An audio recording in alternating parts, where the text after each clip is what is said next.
ठाणेकरांसाठी अत्यंत महत्त्वाचा ठरणारा मेट्रो 4 प्रकल्पाच्या पहिल्या टप्प्याची चाचणी सोमवारी करण्यात आली। मुख्यमंत्री देवेंद्र फडणवीस आणि उपमुख्यमंत्री एकनाथ शिंदे यांच्या उपस्थितीत ही चाचणी पार पडली। यावेळी मुख्यमंत्री फडणवीस आणि उपमुख्यमंत्री एकनाथ शिंदे यांनी पत्रकारांशी बोलताना ठाणे मेट्रो दिरंगाईबाबत महाविकास आघाडीवर खापर फोडले। मेट्रो 4 आणि 4 मिळून सुमारे 35 किलोमीटर लांबीचा हा मार्ग असेल। यात एकूण 32 स्थानके असणार असून पूर्ण मार्ग सुरू झाल्यानंतर दररोज सुमारे 13,47,000 प्रवासी या मार्गावरून प्रवास करतील। या प्रकल्पासाठी जवळपास 16,000 कोटींचा खर्च करण्यात येत असून मोगरपाडा येथे 45 हेक्टर जागेत डेपो उभारण्यात येणार आहे। या ठिकाणी मेट्रो 4, 4 10 आणि 11 या सर्व मार्गिकांचे डेपो एकत्रितपणे कार्यरत होणार आहेत, असे फडणवीस यांनी सांगितले। या मार्गिकेवरील मेट्रो 8 डब्यांची असेल। पूर्व व पश्चिम उपनगरे, ठाणे आणि मुंबईला जोडणारा हा महत्त्वाचा मार्ग असून प्रवासाचा वेळ 50 ते 75% कमी होणार आहे। रस्त्यावरची वाहतूक नियमित होण्यास देखील मदत होईल।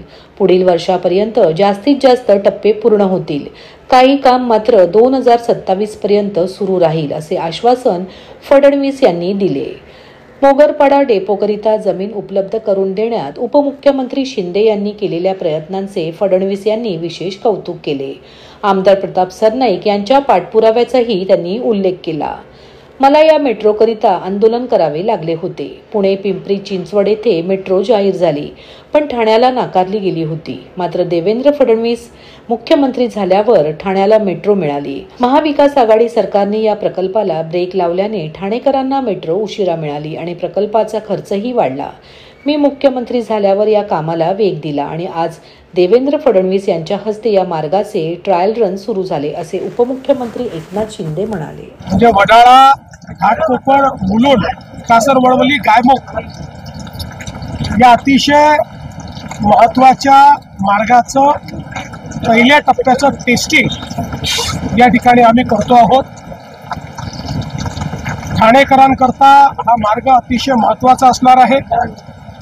जवळपास 35 किलोमीटरची एकूण लांबी या मेट्रो 4ची आहे। त्यामध्ये 4ची लांबी 32 किलोमीटर आणि 4 ची लांबी ही 2.88 किलोमीटरची एकूण 35 किलोमीटरची लांबी आहे। एकूण 32 स्थानकं याच्यामध्ये आहेत आणि जवळपास या ठिकाणी 16,000 कोटी रुपये याकरता खर्च करण्यात येत आहेत। अपेक्षित आहे की दैनंदिन प्रवासी संख्या 13,43,000 हा पूर्ण मार्ग सुरू झाल्यानंतर या ठिकाणी असणार आहे। याकरता मोगरपाडा येथे डेपो करता जागा उपलब्ध करून देण्यात आली आहे। जवळपास 45 हेक्टर जागा त्या ठिकाणी उपलब्ध झाली असल्यामुळे मेट्रो 4, मेट्रो 4 मेट्रो 10 आणि मेट्रो 11 अशा सगळ्याच डेपो म्हणून त्या ठिकाणी एक मोठं काम होणार आहे। या मार्गिकेवरची जी मेट्रो असणार आहे ही 8 डब्यांची मेट्रो असणार आहे आणि विशेषतः याचा महत्त्वाचा फायदा हा आहे की पूर्व उपनगर, पश्चिम उपनगरे, मुंबई शहर आणि ठाणे शहर या सगळ्यांना जोडणारा हा मार्ग होणार आहे आणि पुढे हा मेट्रोचा जो 11वा मार्ग आहे जो वडाळ्यापासून तर CST पर्यंत जातो त्याला देखील हा जोडला जाणार आहे आणि त्यामुळे हा देशातला सगळ्यात लांब मार्ग होईल। 58 किलोमीटरचा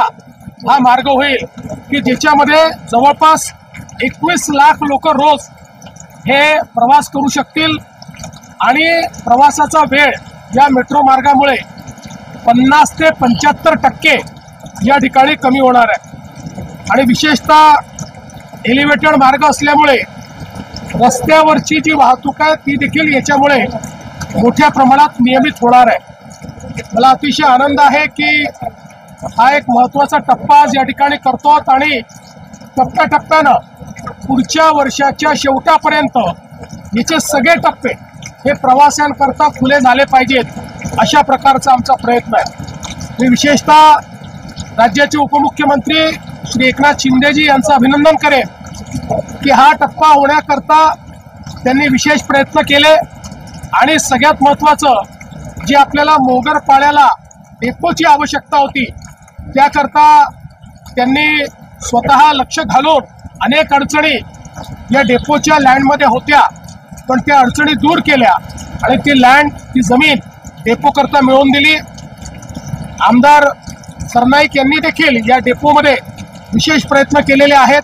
त्यामुळे या संपूर्ण जी काही आपली मेट्रो आहे या मेट्रोला एक चांगला वेग आलेला आहे आणि मी ठाणेकर आणि मुंबईकर दोघांना विश्वास देऊ इच्छितो की पुढच्या वर्षीच्या शेवटापर्यंत यातलं मॅक्सिमम काम आम्ही पूर्ण करू. पण तरी काही काम मात्र जे 2027 पर्यंत जाईल. मात्र एकदा हा मार्ग झाला की ठाण्यापासून तर CST पर्यंत 58 किलोमीटरची सर्वात मोठी मार्गिका ही मुंबईकरांकरता, ठाणेकरांकरता या ठिकाणी उपलब्ध होणार आहे. आईच्या नावाचा गोंधळ मांडीला, गोंधळाला ये आई, गोंधळाला ये आई, गोंधळाला ये.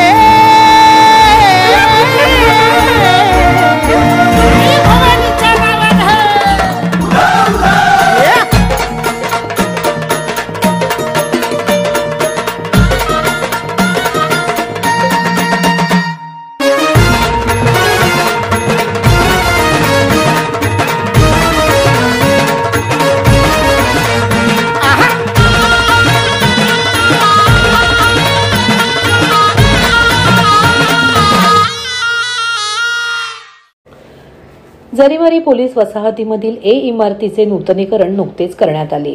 त्याचे लोकार्पण आमदार संजय केळकर यांच्या हस्ते करण्यात आले. चकाचक आणि सुविधायुक्त घरे ताब्यात मिळाल्याने पोलीस कुटुंबाच्या चेहऱ्यावर आनंद ओसंडून वाहत होता. दरम्यान येथील जुन्या चाळींच्या जागी येत्या काळात 2 टॉवर उभे राहणार असून तत्पूर्वी या चाळींची तातडीने दुरुस्ती करण्याच्या सूचना सार्वजनिक बांधकाम विभागाच्या अधिकाऱ्यांना देण्यात आल्या. आमदार संजय केळकर यांच्या सातत्यपूर्ण प्रयत्नाने जरीमारी पोलीस वसाहतीमधील 12 इमारती आणि नवीन पोलीस वसाहतीमधील इमारतींच्या दुरुस्तीसाठी आवश्यक निधी मंजूर झाल्याने इमारतीच्या सुरुवातीच्या कामाने वेग घेतला होता. पहिल्या टप्प्यात जरीमारी पोलीस वसाहतीमधील ए इमारतीचे नूतनीकरण झाले असून त्याचे लोकार्पण येथील लोकांनी आमदार संजय केळकर यांच्या हस्ते केले. यावेळी माजी नगरसेवक संतोष साळवी, निलेश कोळी, विशाल वाघ, सार्वजनिक बांधकाम विभागाचे उपअभियंता वानखेडे, कनिष्ठ अभियंता प्रसाद सनगर आणि पोलीस कुटुंबे उपस्थित होती. याबाबत बोलताना केळकर म्हणाले, दुरुस्तीसाठी 60 कोटी मंजूर करण्यात आले असून टॉवर दुरुस्तीसाठी यापूर्वी 7.5 कोटी मंजूर झाले आहेत.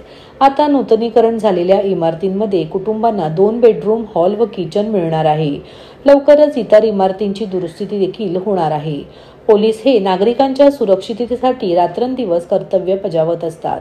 अशा वेळी त्यांच्या कुटुंबांना सुविधायुक्त आणि उत्तम दर्जाची घरे राहायला मिळावीत यासाठी मी नेहमीच प्रयत्नशील असतो आणि यापुढेही या कुटुंबांच्या पाठीशी राहीन असे काम केळकर म्हणाले. आज सगळ्यात पोलीस वसाहतीला आमचा पाहणी पण दौरा होता. त्या ठिकाणी जे काम चाललंय ते बघण्याचाही दौरा होता. मला अतिशय आनंद वाटतो की जे दिवस रात्र समाजाचं रक्षणाचं काम करतात त्या पोलीस वसाहतीच्या कुटुंबियांना उत्तम घर असलं पाहिजे, गळती असता कामा नये आणि एकूणच परिसर जो आहे तो सुविधायुक्त असला पाहिजे. याच्याकरता अनेक वेळेला माझा पाठपुरावा होता आणि त्यामुळे 60 कोटी रुपये या वसाहतींना आणि टॉवरना 7.5 कोटी हे आधीच त्यांनी मंजूर केले होते आणि त्याचं काम हे चालू आहे.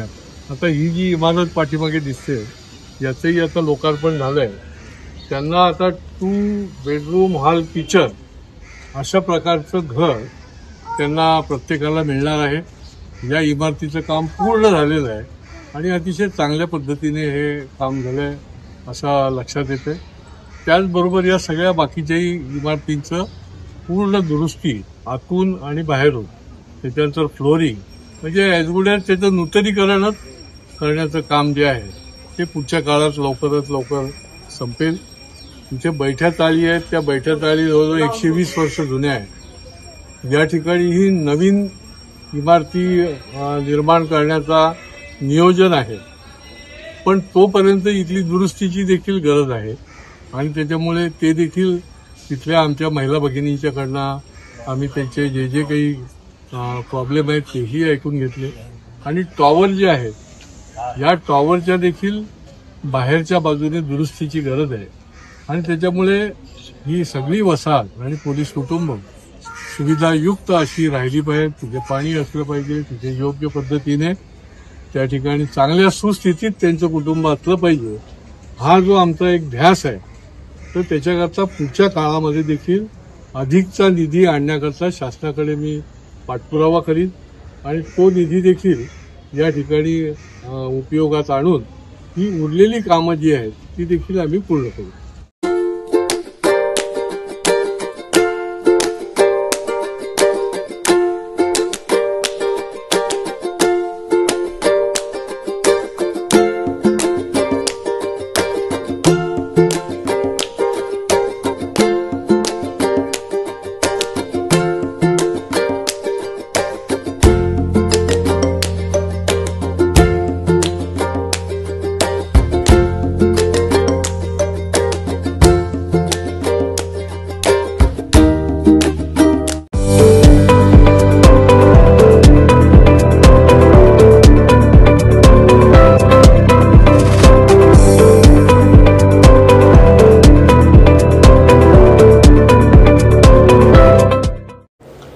भारताचे पंतप्रधान नरेंद्र मोदीजींच्या 75व्या वाढदिवसाचे औचित्य साधून सेवा पंधरवडा अंतर्गत भारतीय जनता पार्टी व भारतीय जनता युवा मोर्चाच्या ठाणे शहर आयोजित भव्य संदेशात्मक युवा रनचे आयोजन हिरानंदानी एस्टेट येथे करण्यात आले होते.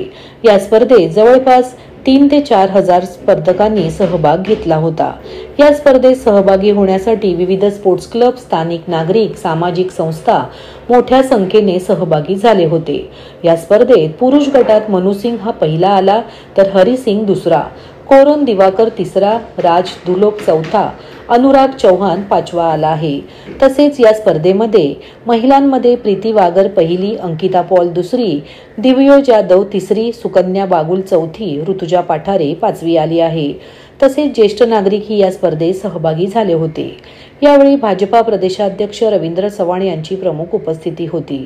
तसेच या प्रसंगी भाजपा महासचिव माधवीताई नाईक, आमदार संजय केळकर, आमदार निरंजन डावखरे, भाजपा ठाणे शहर अध्यक्ष संदीप लेले, भाजपा युवा मोर्चाचे ठाणे जिल्हा अध्यक्ष सूरज दळवी, ओमकार चव्हाण, अमर घरत, डॉक्टर राजेश मडवी, सचिन पाटील, विकास पाटील, माजी नगरसेवक संजय वागुले, मनोहर डुमरे, कमल चौधरी, अर्चना मणेरा, मृणाल पेंडसे व सर्व भाजपा तसेच युवा मोर्चा पदाधिकारी व कार्यकर्ते मोठ्या संख्येने उपस्थित होते. आज आपल्याला सर्वांना माहिती आहे की देशाचे पंतप्रधान आदरणीय नरेंद्र मोदीजी यांच्या जन्मदिनाच्या निमित्ताने 17 सप्टेंबर पासून पूर्ण देशभरामध्ये एक सेवा पंधरवडा हा सुरू आहे. त्यामध्ये 17 वेगवेगळ्या कार्यक्रमांच्या माध्यमातून, उपक्रमांच्या माध्यमातून देशभरामधील विविध स्तरावरतील प्रत्येक जणांना सेवा संघटन या विषयाशी जोडणं आणि त्यामध्ये युवकांचा सर्वात मोठा सहभाग झाला पाहिजे. कारण येणाऱ्या काळामध्ये देशाचे पंतप्रधान नरेंद्र मोदीजी 2047ला हा देश महासत्तेकडे जर न्यायचा असेल तर त्यामध्ये युवकांचं योगदान हे सर्वात मोठं असलं पाहिजे. आणि म्हणून प्रत्येक मेट्रो सिटीज मध्ये युवकांना घेऊन येणाऱ्या काळामध्ये त्यांना पूर्णच्या पूर्ण त्यांचं आरोग्य सुदृढ राहिलं पाहिजे. नशेपासून ही सर्व युवक हे दूर राहिले पाहिजेत. आणि म्हणून एक मॅरेथॉनचं आयोजन हे युवा मोर्चाच्या माध्यमातून करावं असं ठरवलं. सूरज दळवी आणि त्यांच्याबरोबर असणारे सर्व कार्यकर्ते यांनी आज भारतीय जनता पार्टी प्रदेश आणि ठाणे शहर जिल्हा यांच्या वतीने एक चांगला मॅरेथॉनचं आयोजन केलं होतं. या मॅरेथॉन मध्ये काही सेलिब्रिटीज सुद्धा मोठ्या प्रमाणामध्ये सहभागी झाले होते आणि त्याचबरोबर वेगवेगळ्या NGOजनी सुद्धा मोठ्या प्रमाणामध्ये या मॅरेथॉन मध्ये भाग घेतला। एक चांगली मॅरेथॉन, हजारो युवकांनी यामध्ये सहभाग घेतला। खऱ्या अर्थाने सर्व ठाणेकरांचं मी मनपूर्वक अभिनंदन करतो की त्यांनी देशाचे पंतप्रधान नरेंद्र मोदीजींच्या नेतृत्वात हा देश 2047ला आणि आदरणीय महाराष्ट्राचे लोकप्रिय मुख्यमंत्री देवेंद्रजी यांच्या नेतृत्वामध्ये महाराष्ट्र सुद्धा ट्रिलियन इकॉनॉमीच्या दिशेने जाण्याच्या दिशेने युवकांचं त्यामध्ये सहभाग असेल हे आज ठाणेकरांनी सिद्ध करून दाखवलं। धन्यवाद।